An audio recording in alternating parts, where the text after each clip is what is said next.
It's no secret that I own a lot of animals, quite a few in fact. Over here at DBCB Exotics, we have over 100 reptiles, and that's always growing. Of course, with the new breeding project, eggs always being hatched and babies coming out, yeah, a lot of animals over here. However, there are definitely a few reptiles that seem to be, at least in my opinion, a little bit more enjoyable than others.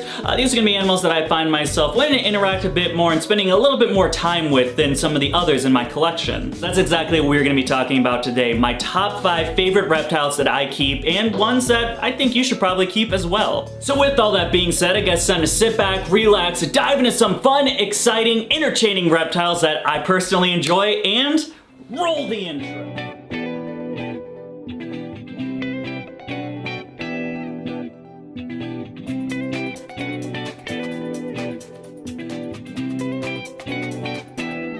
Completely honest with you guys, this was a difficult video to make. I found myself when I originally thought about this that it was gonna be easy, you know, I'll grab some 5 that I really like working with and we'll shoot a video out. However, then when I started thinking about it, that 5 grew to 10, then 15, then 20, then 30, and then I had pretty much having to go through my collection again and trying to figure out really which ones were my absolute favorite. It's a tough competition. There are a lot of exciting reptiles here, so I really had to start splitting hairs, and fortunately we had to make some cuts. So if you're a reptile that you really enjoy seeing on this channel didn't make the list, it doesn't mean I don't like it. It was a really tough video to make. So kicking off this list, we're gonna be starting with number 5, the White's tree frog. I don't talk about my White's tree frog nearly enough, and I'm not sure why. My one video that I have about my White's tree frog is actually my biggest trending video. I think it has somewhere around, what, 30 or 40,000, maybe a little bit less, but it's a popular video, and it's definitely a species I really like interacting with, so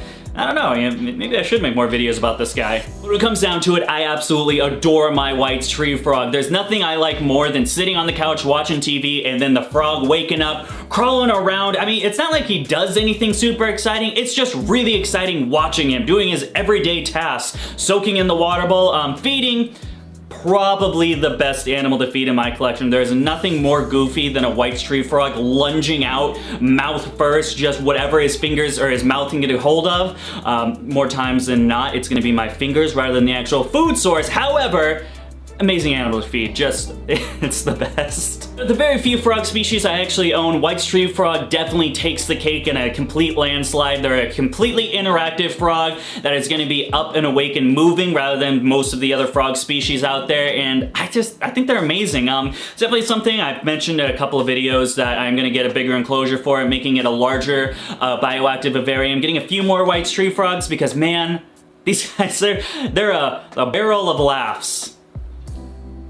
They're a fun frog, that's what I'm getting at. Moving on, we're just gonna get this one out of the way. I'm not gonna keep you guys going for number 1, and then obviously it's gonna be this guy. That's gonna be number 4, Toki Geckos. I mean, to be fair, Toki Geckos do make up about 1/5 of my reptile collection, so I should probably enjoy working with them if they're about 20% of what I actually own. I love working with Toki Geckos for a variety of reasons. The attitude is something I very much enjoy working with. It makes things exciting, you know, it's not just pick up the leopard gecko, it doesn't do anything, it eats right out of your palm, you just got this animal. No, I want something exciting, I want my adrenaline pumping, you get that. Oh, do you get that with Toki Geckos, man? They're an absolute joy to work with. The bark, the call, the bloody fingers that I usually end up with after handling with them, it's a joy. It's a roller coaster of just adrenaline and emotions. It's an absolute exciting reptile.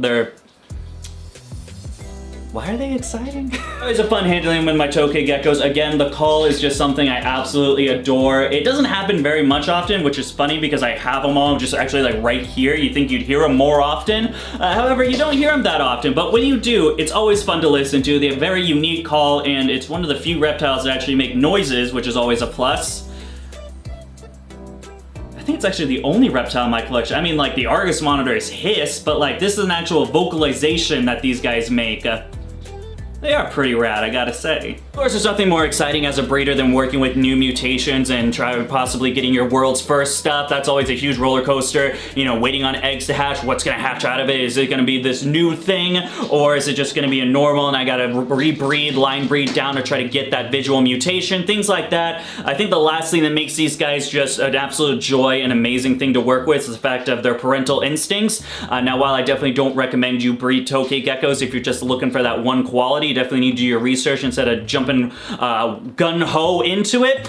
It's an amazing thing. Any reptile that portrays parental instincts is always fun watching. How the babies and the parents interact, how the parents will guard the babies when you go into the enclosure. Things like that just make it changes things up. It makes it a lot more interesting than just the regular day-to-day stuff. But then speaking of grumpy and exciting reptiles to interact with, that is going to bring us to number 3, the Argus monitors. Okay, you know what? Now that I'm actually thinking about it, I might just be a glutton for punishment, because these reptiles, like in any other case for the general, I don't know, reptile hobby, like these are like awful animals that no one should own, and I'm over here like, these are my favorite reptiles to keep. Absolutely adore them. There's a lot of things I enjoy about my Argus monitors. I think they're a very unique pet, and again, I think it's one of those things where the stereotype just really does the animal dirty. Much like with Toki geckos, they're kind of passed off as this evil, demonic thing, but when you actually start to get to know the Toki gecko, you realize all the intelligence behind them and just how amazing they are. And the same can be said with Argus monitors. A lot of people just talk about how, you know, they're more aggressive, they're more grumpy, they don't really tame down as well as the other monitors, and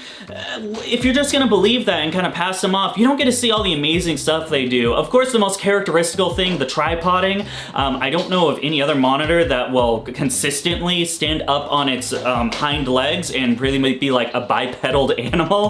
The first bipedal reptile in existence, at least the closest we've gotten to, is Argus monitors. The other thing I really enjoy about the Argus monitors is the challenge. You know, it's not gonna be as simple as some of the geckos and things like that where you just tame them down after 2 weeks of handling them and they're good to go. No, these are gonna be a bit more difficult, and I find it to be, at least personally for me, a more rewarding process when you get an animal that is just grumpy, hissing, tail whipping, biting, to an animal that, at least for the most part, tolerates you. You can go into the setup, it's not gonna do anything, it's gonna stand its ground, it's gonna look at you a little bit funny, but it's done being that nasty animal as it's so much portrayed to be, and more of an animal that is just cool to look at. And lastly, of course, feeding time is always an exciting time for Argus monitors, man. Although unfortunately, might have kind of tamed down a bit in that department.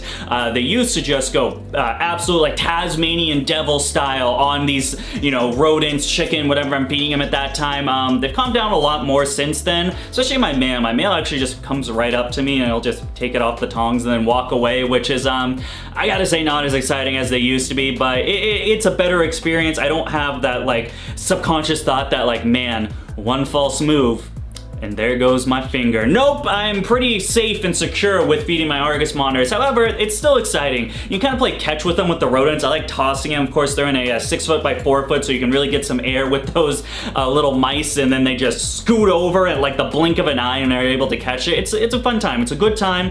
All in all, Argus monitors, I think, a super underrated animal, and definitely one you guys should keep. I mean, if you have the means to keep them, don't like just because I said it, go get one and then be like, oh, what do I do with a 5 foot athletic monitor? I don't have a 10 by 8. Where do I keep it? I have to get rid of it now. Yeah, don't do that. But if you're in the market for a cool monitor lizard, I think Arguses are the way to go. But alrighty folks, coming down this list, we only got a couple more reptiles to talk about, and man, this is where it starts getting a little bit more difficult. There are definitely some animals I wish I could have put on this list, but then it would have been like a 45+ minute video. I don't know, maybe I'll make another one of these. I'll do 5 more reptiles that I love keeping. That's gonna bring us to number 2. Number 2, the Frill Dragon. Come on, it's like owning a Jurassic Park, the Defal Siri. The Jurassic Park dinosaur with the neck thing.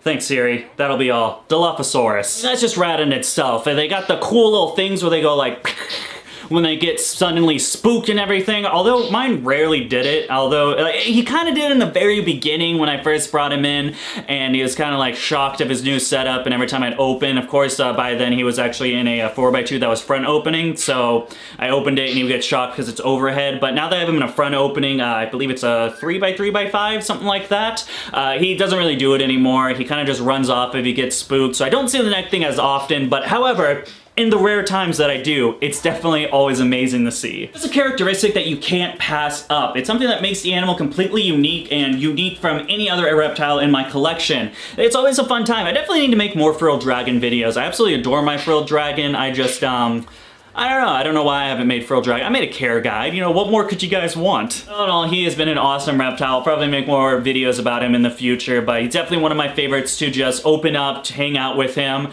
He's gotten a little bit better with handling. Still not the best. He's still kind of flighty, and of course, he's a pretty large animal, coming in at a little under 3 feet, I believe. He's got some powerful nails that do dig into your skin, so I don't take him out too often, but when I do, or if I'm feeding it, trying to have him come up on my arm and then get the bugs, it makes it a little bit easier for the taming process. And all in all, just a, like I said, really fun animal to keep. Definitely one you should get. And then, lastly, my most favorite reptiles in my collection. The species that I just can't get enough of, and I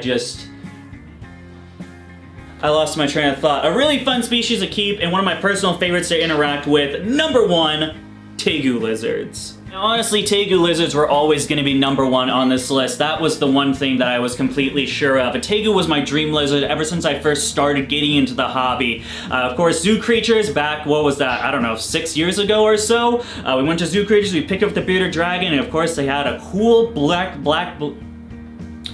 and white Tegu just chilling in an enclosure, and man, a cool puppy dog tame 4-foot lizard. That was the dream. I worked for years, I believe 4 years, 3 or 4 years after that was when I was like, okay, I gotta get out of here, I gotta get my own place because I need a Tegu, and my parents are really lame. They wouldn't let me get a Tegu until I moved out of their basement. But I still ended up getting the Tegu, and I think I underestimated the generality of what puppy dog tame was, because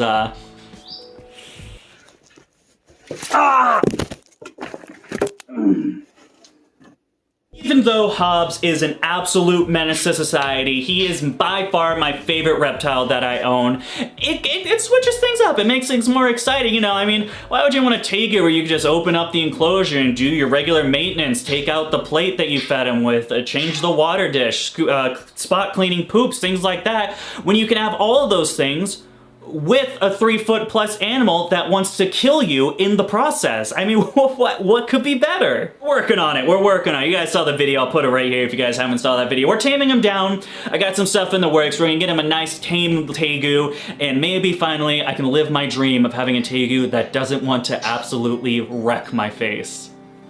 All in all, I wouldn't have it any other way. I see people on Facebook groups, because I share my videos on Facebook, people are like, oh, you should just give it to me. I'll tame the Tegu down. No! No one will ever get Hobbs. You couldn't offer me $10,000 for Hobbs. He is a unique lizard on and of its own. It's my very first Tegu that I've ever owned, and it's one that I'm gonna keep for the longevity of his life. That 20 years, man. Could you imagine me being like 50 or something and like I never tame Hobbs down, so it's like this awful animal, and hopefully I'm still making YouTube videos. I just think 50-year-old Dakota would just make exciting content like, hey there, gamers. Today we gotta take Hobbs's water bowl out, and then it's like a 4-foot litter that charges me, and I fall and break a hip, and then I die, and it's because of Hobbs. Yeah, maybe I really should work on this taming thing. Alrighty folks, there you have it. My top 5 favorite reptiles that I keep, and ones that I think you should keep too. So, what did you think about this video? Did I do a good job? Were these some of your favorites that you've seen on the channel? Or was there one that you were like, Dakota, you didn't involve this? My guesses are gonna be you are gonna say leopard gecko, Ackie monitor, or I think those two. I think leopard gecko and Ackies are going to be the two that you guys are going to say the most out of all of them. Especially Ackies. You guys really enjoy my Ackies. I just don't enjoy them as much as you, I guess. And other than that, if you haven't had enough of this top 5 video goodness, of course we got a playlist right here with a plethora of top 5 videos. We got a couple of other awesome videos right here. Down there is where you hit the subscribe button. And other than that, I will see you guys tomorrow. Until next time, goodbye.